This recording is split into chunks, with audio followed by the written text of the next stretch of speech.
And welcome back to the channel where we talk about only good comics. I'm Brant, and this is Friday First. This is that series where we talk about those brand new number one issues, character debuts, story arcs, and the like. And this is for books that are coming out on August 21st, 2024.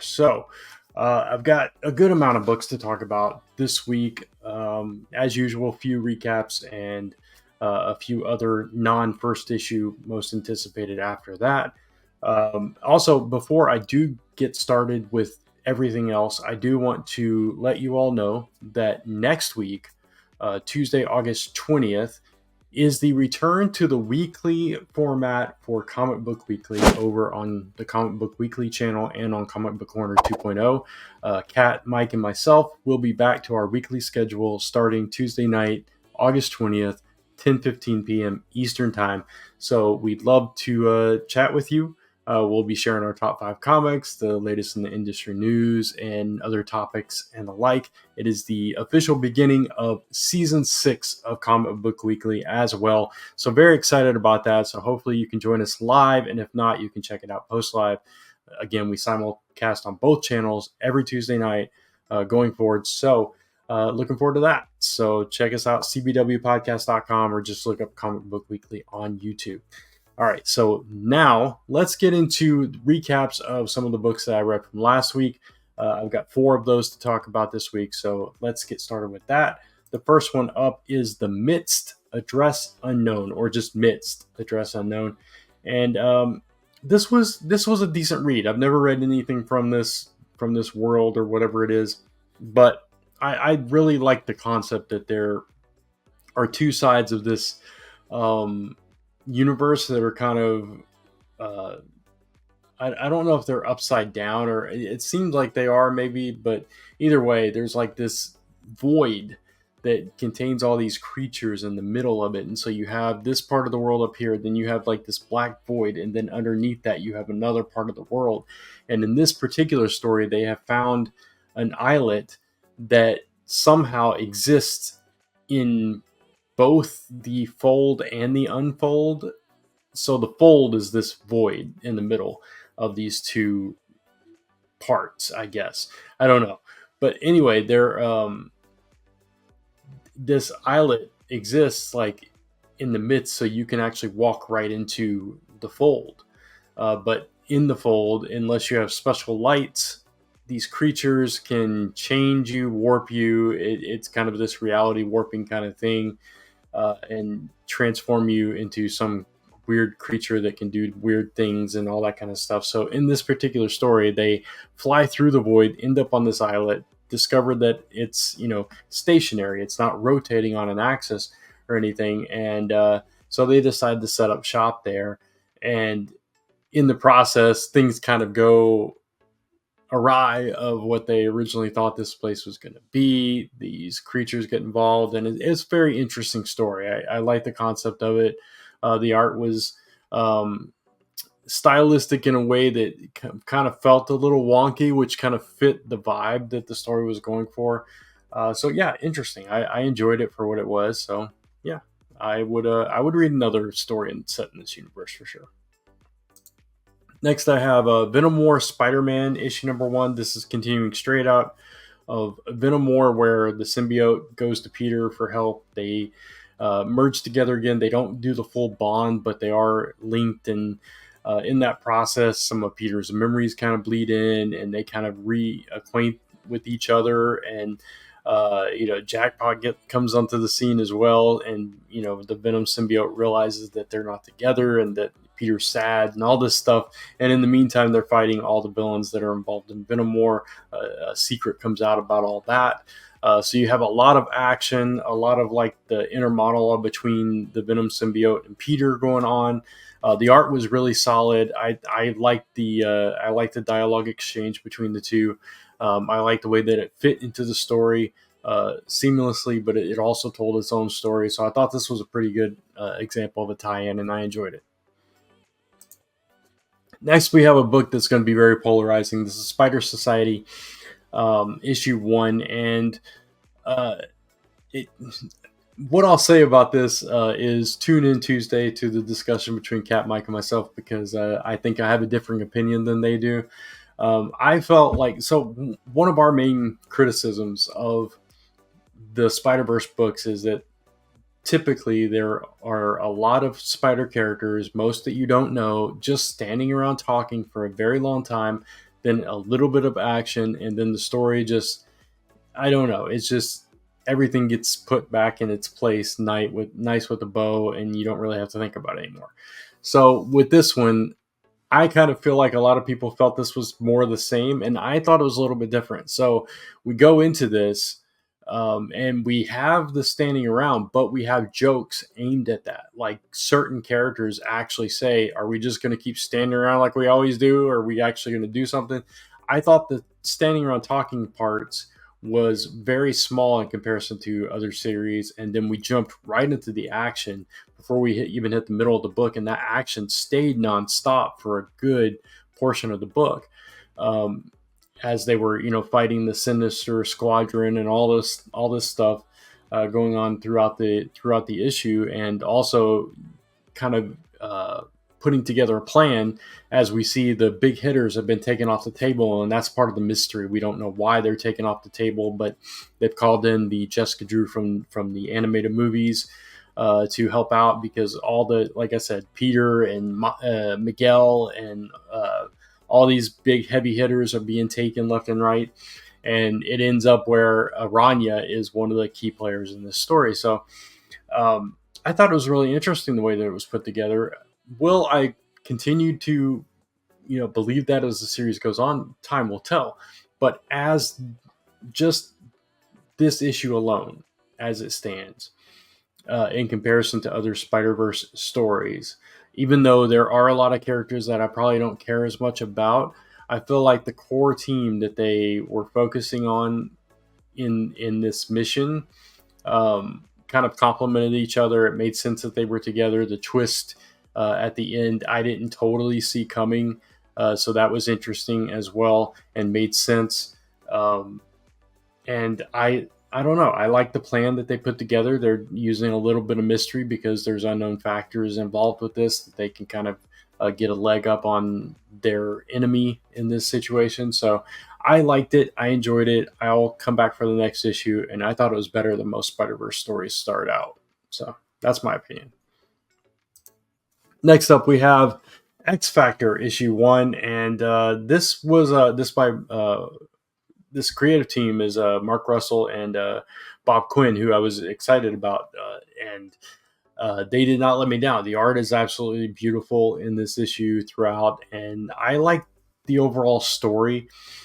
We had an initial team of X Factor led by Angel, and then a bunch of characters you haven't seen in a while. Farrell, of course, is probably the most known and popular of them, but we had original members of the original X Factor on the team as well as new members, and it seemed like a big publicity stunt, but it's still government sanctioned. So they're there to serve two purposes: to actually carry out missions, but really to get over with the fans and make money.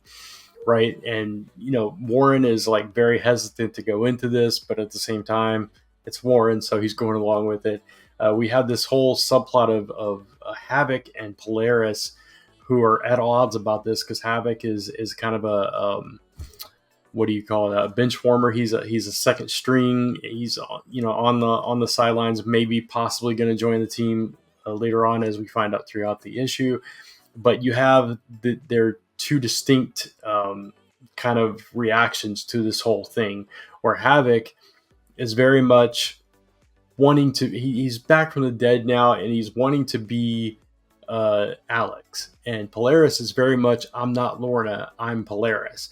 And so they have like this different psychology about their mutant heritage that is at play here, and at the same time they also have differing opinions on the purpose of X Factor, Alex's involvement with X Factor, and all that stuff. So we get to play with that a little bit. We see how dangerous this can be when you're going into it kind of harkens back to New Warriors when they were a reality show and all that stuff, so those dangers still present themselves here, but it's not as big a deal in this case because these characters are lesser known and not as popular yet and all that kind of stuff. So it's just interesting the way that it plays out, and there's definitely kind of messages embedded in this story, which is vintage Mark Russell storytelling. But I didn't feel like they were heavy-handed. They weren't beating you over the head with them as they are in some other particular books. In this one, it felt very natural. It felt very in line with who the X-Men as characters are, who the mutants in the Marvel universe are, and the kind of complex way that they've dealt with humanity throughout the history of X-Men franchises. So I thought it was a very solid start, but I'm very curious to see where it's going to go from here and what that overall message is going to be. So we'll have to wait and see, but I thought it was a pretty good start. That's it. That's all for the recaps. So now we will jump right into the books for next week. I think I have 13 to talk about, so let's get to it. We'll start with our first honorable mention, which is Giant Size Thor, issue 1. I'm probably not going to pick this up, but the reason I wanted to point this out is because, first of all, it's a team up with Thor and Hercules, but they are actually fighting a giant-sized Thor. So I thought that was a fun way to play with the title that they're going with. So they're actually they're fighting this, what is he? He's a giant. I don't know if it's just a being or if it's a machine. It's a war machine. It's a giant Thor war machine that has Thor's face, and they have to fight against him. So they are literally fighting a giant Thor. So I thought that was kind of fun. Speaking of giant size, I wanted to mention this one as well. Huge Detective, honorable mention. This is issue 1 from Titan Books. And the reason this caught my attention was because, so it's about a regular size human woman and a very large giant detective, which I think, I don't know what his name is, Detectives Tamaki and Giant. So it's Giant with a Y, Gyant. So the reason that this caught my attention was it feels like a complete opposite of that really old cartoon, Inch High Private Eye. If you remember that from I used to watch it on reruns, obviously, on Cartoon Express on the USA Network. They would have this string of cartoons that had a lot of the the Laugh Olympics and Space Race and all that stuff. Back in the day, Mr. T and all. So they had an Inch Eye Private Eye short that also popped up during all those. And this is the exact opposite of that, where in that case the detective was a very small person. In this one, it's a very giant person. So I thought that was funny and fun. So I wanted to mention it if that kind of story is your thing. You might want to check this one out. All right, we're getting into some Spider books here. First one is Venom War Venomous issue 1. This is obviously the tie-in to Venom War featuring Black Widow. Looks like we also have Anti-Venom in here, or Agent Anti-Venom as it were. And this is a one-shot that ties into it as the rest are. This is also written by Erica Schultz, who wrote the Venomous one-shot prior to this, I believe, which I did enjoy. So yeah, I think I will enjoy this one as well because it's her. She's got the new suit that debuted in the other one shot, and now it's her. I don't know, whatever her role is in this larger Venom War, which started off kind of crazy with a. Well, I don't want to spoil it for anybody, but it's interesting. The way it started off with and this isn't really a spoiler because it's like the first pages. It starts off with a wrestling event, and then all of a sudden Eddie Brock is there waging a war in the middle of a wrestling show. So now all the spiders are getting involved, and this is the next step of that with Venom War Venomous issue 1. So I'm gonna give this one I'm gonna give it a potentially good, just because I don't know what her role is in this. It looks like she's looking into the experiments by Alchemax, which is tied into this whole plot as we saw in the Venom War Spider-Man book. Um, and yeah, so we'll see what happens with that. But interesting things going on with this Venom War. I don't know how to feel about it just yet, but right now I'm kind of enjoying it on the fringes. So I'll check this one out as well.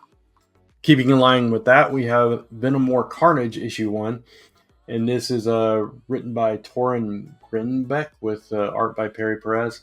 Um, Dylan and Meredith are rallying their troops, and Carnage is, he's going to do his thing too.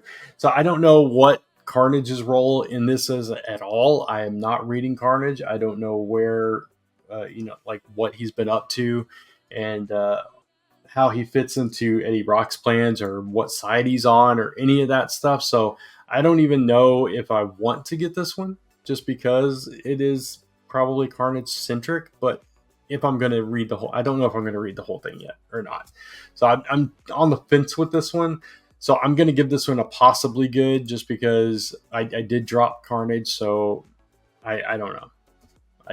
Time will tell whether I pick this one up or not. If I'm persuaded to go all in on Venom War or not. I'm not quite there yet, but so far everything that I have read involving Venom War, I have enjoyed. So we'll see. Stepping away from Venom War, but continuing in the Spidey characters, we have Miles Morales Spider-Man Annual #1. This is still written by Cody Ziegler, but it is kind of an aside. I don't know when this takes place or what status Miles is in because obviously Miles had something happen to him during Blood Hunt. It does, I don't know. We'll just have to wait and see what happens with this. But the cover says that it's guest starring Storm and Bloodline, so I'm assuming that it's post Blood Hunt and that will be referenced some way, shape, or form. But basically, Miles and his family are going on vacation to Puerto Rico. His mom has relatives there, so they're going to go check that out. But there are secrets that could turn Miles' world upside down. So that's interesting. I enjoy Cody Ziegler's take on Miles, so I'll definitely be picking this up. And I'm giving this one a promisingly good. Next up, we have Impact Winter Evenfall issue 1. This is from Image Comics, and this is a prequel to the Audible original Impact Winter. Now, I have not listened to Impact Winter yet, but I have had it in my library for a little bit. So I'm very intrigued by this story, and now I'm discovering that they're doing these comics that are based on that world. So I'm definitely wanting to check this out. But this takes place in 1953, which that's during the Cold War and the height of it. And in this particular story, we have this woman, this operative, Penelope Chambers. She's going off the book, running this investigation of her own. All these female agents have been disappearing in Eastern Europe, and she's checking it out. And she comes face to face with death or the possibility of everlasting life. What that can mean to everything. The creator of this is behind Pacific Rim, so there's I don't know. I don't know much about this, and so I'm kind of struggling to find the words to put this together. It looks like the symbol there is also Skybound, so Skybound's involved in this as well. It's the Skybound imprint of Image Comics, so it's coming out through them, so that's pretty cool as well. And Travis Beacham is actually writing this story, and he created the book, and he's behind Pacific Rim as well. So interesting. Again, I don't know much about it, but I'm going to say potentially good. The art looks solid here. I've heard good things about Impact Winter. I've seen good reviews, so I'm eager to check it out in all the forms. Speaking of Image, we have another brand new #1, which is called Standstill, issue 1. It's a mini series, and it's about this sociopath who gets his hands on this tech that can freeze time. And so, what happens when you're a murderer, this terrible person that's full of mystery and just vile ideas gets a hold of this weapon or this tech that can freeze time. Um, Now, in while he's freezing time, apparently world leaders are getting murdered, and all these crimes are being committed, and expensive art is going missing and everything. So this is all at the hands of this person, this sociopath Riker Rule, who is taking advantage of this tech to live it up in the worst way possible. So, very interesting. It's written by Lee Lowridge, and it's got art by Andrew Robinson. So I don't know. Sounds like a pretty cool concept to me. I'm definitely going to check out the first issue. Um, if this cover is by Andrew, it looks like the art's going to be pretty solid as well. So I'm going to give Standstill a promisingly good, just based on everything that I've read here, because it does sound like a concept that's right up my alley that I'll enjoy. So looking forward to checking this one out from Image. Next up is the Cursed Library Alpha issue 1. This is from Archie Comics, part of their horror imprint. We saw a glimpse of the library with Jinx in a previous one shot, and I actually really enjoyed that story. So I'm definitely going to check this one out as well. Jinx was the former queen of the underworld. She was trapped in this library. She's got demon powers, and now to stop her from becoming like her father, her best friend Danny has to rescue her and guide her out of hell, basically. And along the way, they come across a bunch of different people. This is a 3-issue limited series from that horror line, and sounds like fun to me. Got a couple of writers and artists involved in this book, so yeah, I'm going to check it out, and I'm going to give the Cursed Library Alpha a potentially good based on my enjoyment of the previous one. Next up is Archer and Armstrong Assassination issue 1, almost said Assassination Nation, from Valiant, and it's still written by Fred Van Lente, so continuing the same writer on this book in different iterations. I've enjoyed them all. You all know that if you've watched me for any length of time that I'm a big fan of the modern take on Archer and Armstrong by Van Lente. This the duo of the once immortal god and the now immortal Archer that used to be a religious zealot. If that's still the case, last I read that was the case. Like, Armstrong used to be immortal, and then he had his immortality taken from him, but then Archer became immortal, so the roles have kind of reversed with them, if that is still the case. And they have a new ally in this one as well, as they go on this mysterious, mission, task, whatever you want to call it, and uncover a conspiracy. It says as they delve deeper, they encounter familiar faces from the past, including the formidable Mary Mariah and her lethal nuns, which they have faced in a previous arc, which were quite a challenge for the duo. So I'm excited about it returning finally, and we'll see what happens with it. But I am giving it a promisingly good, because there's not been an Archer and Armstrong series that I have not enjoyed since Valiant came back. So next up is a character I know little to nothing about, Jenny Sparks, issue 1. I believe this was a Wildstorm character, and this is Tom King is actually writing this with the new artist, rising star artist Jeff Spokes. It says the Wildstorm begins, so I guess they're kicking off a new Wildstorm, but this is also a Black Label book, so I don't know if this is in continuity or not, how that's going to play out, or if they're bringing back the Wildstorm universe, or if this is just a one-shot kind of thing. I'm not sure. It does say a new Wildstorm series, so it is a continuing series. But Tom King has been killing it on Wonder Woman. I don't know much about this particular character. It looks like Captain Atom has gone rogue, and Jenny Sparks is the woman that's in charge of keeping all these heroes in line. So now she's entering the fray, and yeah, she's gonna keep going until Captain Atom is brought under heel, apparently. So interesting there. I don't know anything about her like abilities or skills or whatever the case may be, but I'm definitely going to check it out, at least the first issue, and see what it's all about, and we'll go from there. So I'm going to give this one a potentially good, just because, again, I've been enjoying Wonder Woman. Tom King is kind of either I love it or it's really not for me kind of thing. So that's what this is going to be. It's either I'm going to love it or it's just I'm going to read one issue and be done with it. So we'll see what happens, but it definitely has some potential. Next up is the next chapter of Power Rangers from Boom Studios, going in a different direction. Power Rangers Infinity, issue number 1. Um, I don't really know anything about this particular group of Power Rangers. It says here a fangirl named Lola somehow finds herself mixed up in the wacky mess spanning multiple universes.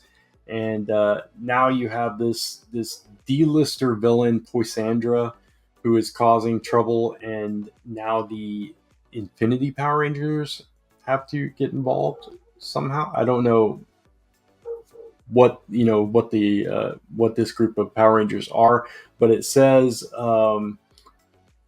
the creative team of Sam Humphries and Brant Stein from Crowded, which was really good art, create a truly unique and outrageous Power Rangers tale that brings a more phenomenal spin to multiverse stories such as Spider-Man Into the Spider-Verse. So it looks like this particular band of Power Rangers is traveling through a multiverse and fighting this villain Poisandra. So it sounds like fun, at least.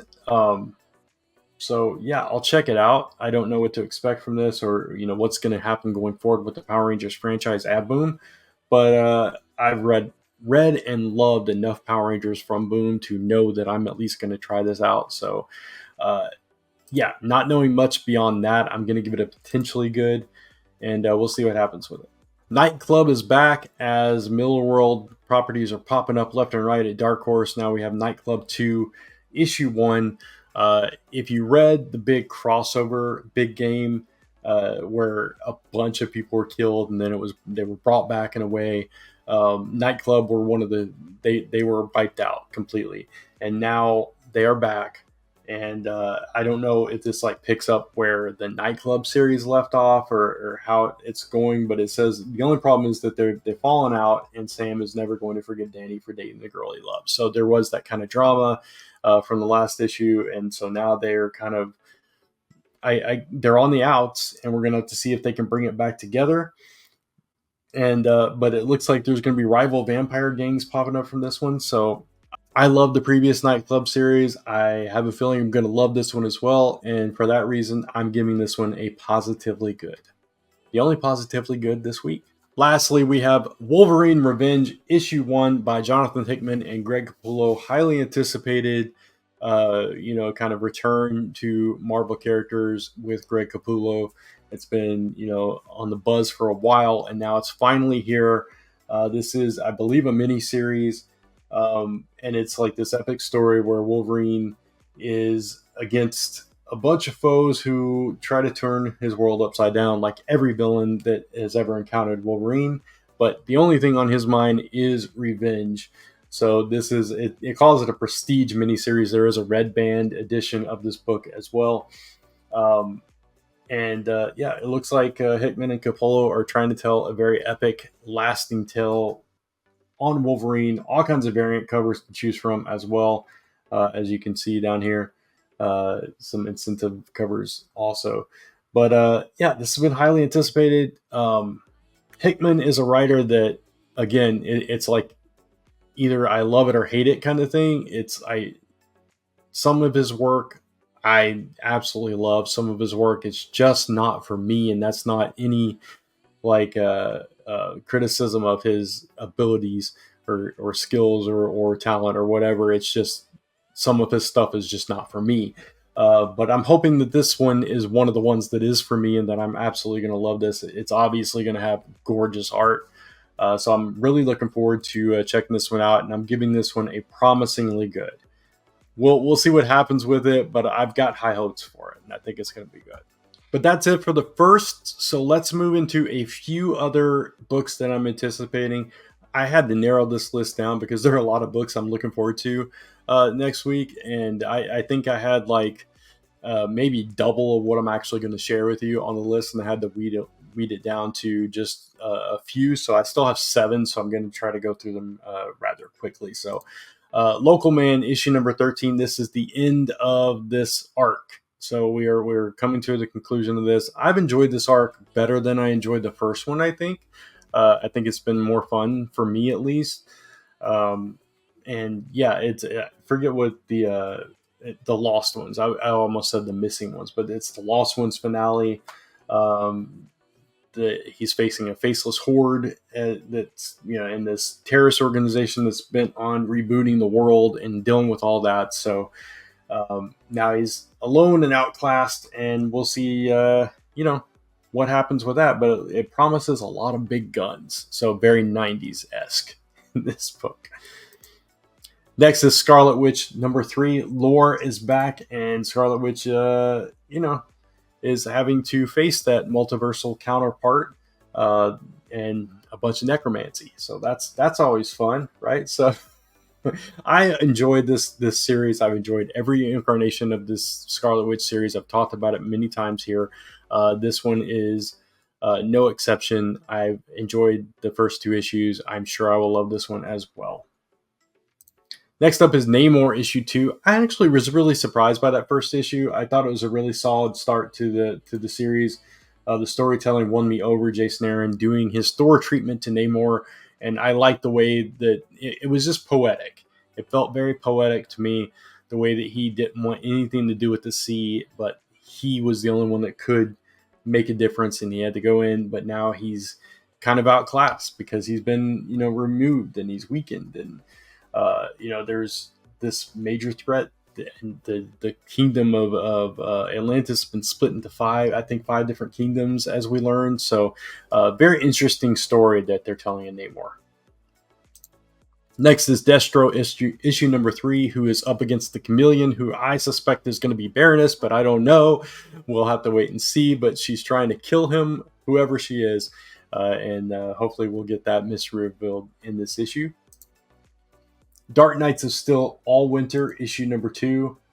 Can Deathstroke stop the endless winter? I thought it was a pretty good first issue. It was interesting that literally the color had been drained out of the world, and this character that he comes into contact with, I don't want to spoil issue 1, kind of shed some light, some hope in the world. And now Deathstroke has to be the one to kind of leave his mercenary ways behind to stop this endless winter and save the world, basically. So Tom Taylor is writing this with Jake Kristoff, and art by a couple of different people as well. So I'm looking forward to this. Anytime you give me a Dark Knights of Steel story, I'm there. But I thought the first issue of this really kind of surprised me and brought me into this version of Deathstroke in a different way. So I'm curious to see where the story goes. Next, we have Lawful issue number 3. I've been enjoying this series from Greg Pak. It's been a fun, I don't know, story about this world where every sin, every law you break, everything you do wrong slowly transforms you into a monster. And now you have this kid that has tried his whole life to not do anything wrong after one mess up that kind of started transforming him. Now he's done a couple of things, and his transformation is growing.